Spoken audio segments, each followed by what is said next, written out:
ഈ ഒരു വീഡിയോ ഉണ്ടല്ലോ, തീർച്ചയായിട്ടും നിങ്ങളെ കാണണം കേട്ടോ. ഇത് ഇന്ന് സോഷ്യൽ മീഡിയയിൽ ഭയങ്കര രീതിയിൽ വൈറലാകുന്ന ഒരു കുറിപ്പാണ്, അല്ലെങ്കിൽ ഒരു പോസ്റ്റാണ്.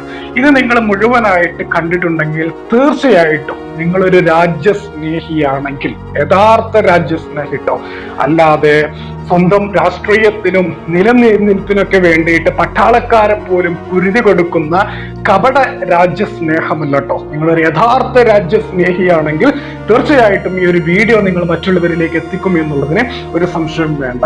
അതായത് ഇതുമായി ബന്ധപ്പെട്ട് വരുന്ന പോസ്റ്റ് ഇങ്ങനെയാണ്: നിങ്ങൾ നിങ്ങളുടെ കുട്ടികളെ ഇനി പറയുന്ന കാര്യങ്ങൾ നിർബന്ധമായും പഠിപ്പിച്ചിരിക്കണം. സ്വതന്ത്ര ഇന്ത്യയുടെ ഒന്നാമത്തെ വിദ്യാഭ്യാസ മന്ത്രി മൗലാന ആസാദ്.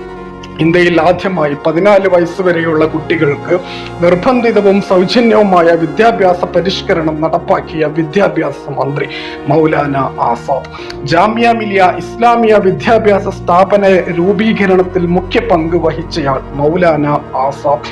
IIT-കളുടെ പിതാവ് എന്ന് പരിഗണിക്കപ്പെടുന്ന രാഷ്ട്രീയ നേതാവ് മൗലാന ആസാദ്. IIT എന്ന പേരിന് അംഗീകാരം നൽകിയത് മൗലാന ആസാദ്.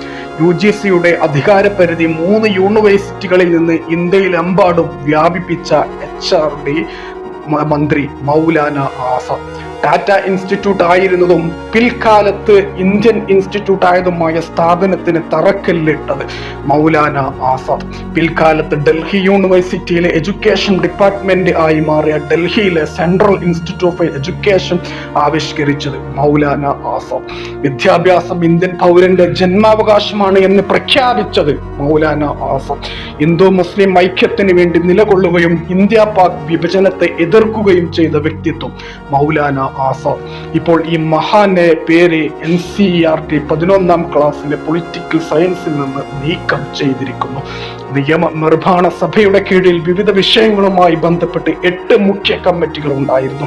സാധാരണ ജവഹർലാൽ നെഹ്റു, രാജേന്ദ്ര പ്രസാദ്, സർദാർ പട്ടേൽ, മൗലാന ആസാദ്, അംബേദ്കർ എന്നിവരിൽ ഒരാൾ ഈ കമ്മിറ്റിയിലെ അധ്യക്ഷ സ്ഥാനം വഹിച്ചിരുന്നു. ഈ വാചകങ്ങളിൽ നിന്ന് മൗലാന ആസാദിനെ എടുത്തു മാറ്റിയിരിക്കുകയാണ്. കഴിഞ്ഞ വർഷം ന്യൂനപക്ഷ സമുദായങ്ങൾക്ക് ഇദ്ദേഹത്തിന്റെ പേരിലുണ്ടായിരുന്ന ഫെലോഷിപ്പ് നിർത്തലാക്കിയിരുന്നു.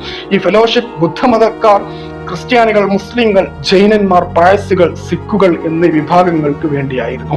ഈ വെട്ടിമാറ്റലുകൾ NCERT പുറത്തുവിട്ടിട്ടില്ല. അത്ര കണ്ട് ഭീരുക്കളാണ് അവർ. എന്താണ് മൗലാന ആസാദിനെ ഈ പമ്പര വിഡ്ഢികൾ കണ്ട കുഴപ്പം?